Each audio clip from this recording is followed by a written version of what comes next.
കരിമ്പനകളുടെ നാട്, കരിമ്പന പോലെ ഉറച്ച കമ്മ്യൂണിസ്റ്റ് കോട്ടകളുടെയും നാട്. ഇതാണ് പാലക്കാട്. പാലക്കാട് രാഷ്ട്രീയ വേലിയേറ്റങ്ങൾ സംഭവിച്ചിട്ടുണ്ട്. പലപ്പോഴും രാഷ്ട്രീയ വേലിയിറക്കങ്ങളും സംഭവിച്ചിട്ടുണ്ട്. ഇക്കുറി പാലക്കാട് ആര് വീഴും, ആര് വീഴും, ആര് വാഴും, ആര് വീഴും? പൊളിറ്റിക്സ് കേരളയുടെ ഫൈനൽ സർവേ. പാലക്കാട് നിന്ന് തന്നെ തുടങ്ങാം. അവിടെ AMR റസാഖാണ് LDF സ്ഥാനാർത്ഥി, രമേശ് പിഷാരടി UDF സ്ഥാനാർത്ഥി, ശോഭാ സുരേന്ദ്രൻ NDA BJP സ്ഥാനാർത്ഥി. അവിടെ റസാഖിന് ഒന്നും ചെയ്യാനില്ല, തികച്ചും ദുർബലനായ സ്ഥാനാർത്ഥി.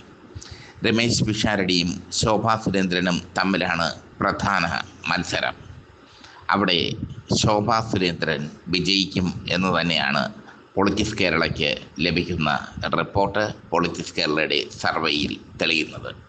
പാലക്കാട് റോങ്ങായുള്ള തെറ്റായ ഒരു സ്ഥാനാർത്ഥി നിർണയമാണ് UDFും LDFും നടത്തിയത്.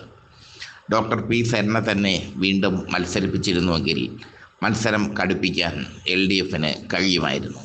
രമേശ് പിഷാരടിക്ക് പകരം മറ്റൊരു സ്ഥാനാർത്ഥിയെ പാലക്കാട് നിന്ന് തന്നെ കണ്ടെത്തിയിരുന്നെങ്കിൽ ശോഭാ സുരേന്ദ്രന് ജയം അപ്രാപ്യമായിരുന്നു. എന്തായാലും ഇപ്പോഴത്തെ സാഹചര്യത്തിൽ ശോഭാ സുരേന്ദ്രൻ ജയിക്കും എന്ന് തന്നെയാണ് കണക്കുകൂട്ടൽ. അത് തെറ്റാൻ സാധ്യതയും ഇല്ല. ആലത്തൂർ TM ശശിയാണ് LDF സ്ഥാനാർത്ഥി, KM ഫെബിനാണ് UDF സ്ഥാനാർത്ഥി, KV പ്രസന്നകുമാരിയാണ് NDA സ്ഥാനാർത്ഥി.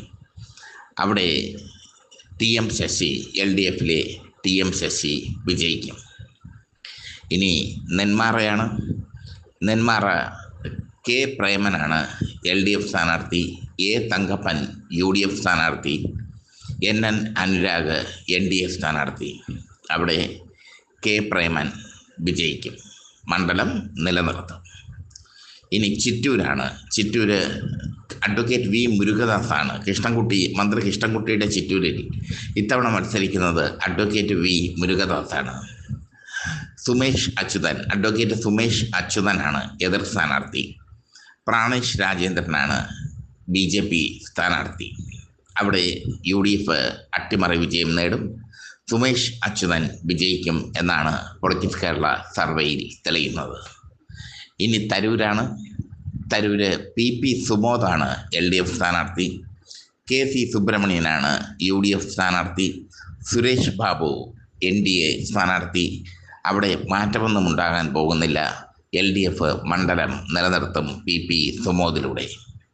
മലമ്പുഴ A പ്രഭാകരൻ LDF സ്ഥാനാർത്ഥി, A സുരേഷ് മുൻ മുഖ്യമന്ത്രി BS അച്യുതാനന്ദൻ്റെ എല്ലാമായിരുന്ന A സുരേഷ് UDF സ്ഥാനാർത്ഥി, C കൃഷ്ണകുമാർ NDA സ്ഥാനാർത്ഥി. അവിടെ A പ്രഭാകരൻ മലമ്പുഴയിൽ, ഇടതുപക്ഷത്തിൻ്റെ കോട്ടയായ മലമ്പുഴയിൽ A പ്രഭാകരൻ വീണ്ടും വിജയിക്കും. മണ്ണാർക്കാട് മൻസിൽ അബൂബക്കറാണ് LDF സ്ഥാനാർത്ഥി, N ഷംസുദ്ദീനാണ് UDF സ്ഥാനാർത്ഥി, ഐസക് വർഗീസാണ് NDA സ്ഥാനാർത്ഥി. അവിടെ N ഷംസുദ്ദീൻ മണ്ഡലം നിലനിർത്തും. ഇനി കൊങ്ങാടാണ്. ശാന്തകുമാരി, കഴിഞ്ഞ തവണ മത്സരിച്ച ശാന്തകുമാരി തന്നെയാണ് LDF സ്ഥാനാർത്ഥി. തുളസി ടീച്ചറാണ് UDF സ്ഥാനാർത്ഥി. ഡോക്ടർ രേണു സുരേഷാണ് NDA സ്ഥാനാർത്ഥി. അവിടെ K ശാന്തകുമാരി വിജയിക്കും. ഇനി ഒറ്റപ്പാലമാണ്. ഒറ്റപ്പാലത്ത് K പ്രേംകുമാറാണ് LDF സ്ഥാനാർത്ഥി, PK ശശി CPMൻ്റെ ഒറ്റപ്പാലത്തെ മുഖമായിരുന്ന PK ശശിയാണ് UDF സ്ഥാനാർത്ഥി, മേജർ രവിയാണ് BJP സ്ഥാനാർത്ഥി. ഒറ്റപ്പാലത്ത് ടൈറ്റ് ഫൈറ്റാണ്.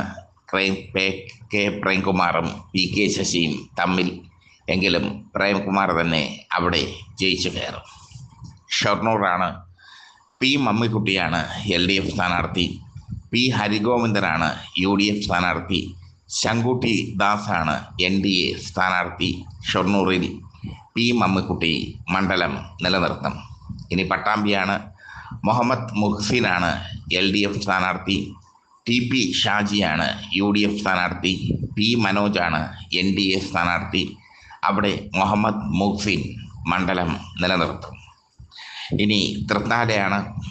MB രാജേഷാണ് LDF സ്ഥാനാർത്ഥി. കഴിഞ്ഞ തവണ മന്ത്രി MB രാജേഷിൻ്റെ എതിരാളിയായിരുന്ന VT ബൽറാം തന്നെയാണ് UDF സ്ഥാനാർത്ഥി. B ഉണ്ണികൃഷ്ണൻ മാസ്റ്ററാണ് NDA സ്ഥാനാർത്ഥി.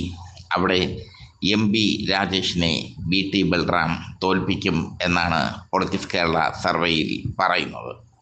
ആകെ 12 മണ്ഡലങ്ങൾ പാലക്കാട്. അതിൽ ആലത്തൂർ, നെന്മാറ, തരൂർ, മലമ്പുഴ, കൊങ്ങാട്, ഒറ്റപ്പാലം, ഷൊർണൂർ, പട്ടാമ്പി എന്നീ 8 മണ്ഡലങ്ങൾ LDF സ്വന്തമാക്കും.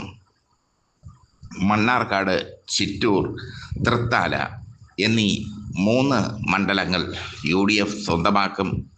പാലക്കാട് BJP സ്വന്തമാക്കും. ഇതാണ് പാലക്കാടൻ കാറ്റ് പറയുന്നത് പൊളിറ്റിക്സ് കേരളയോട്.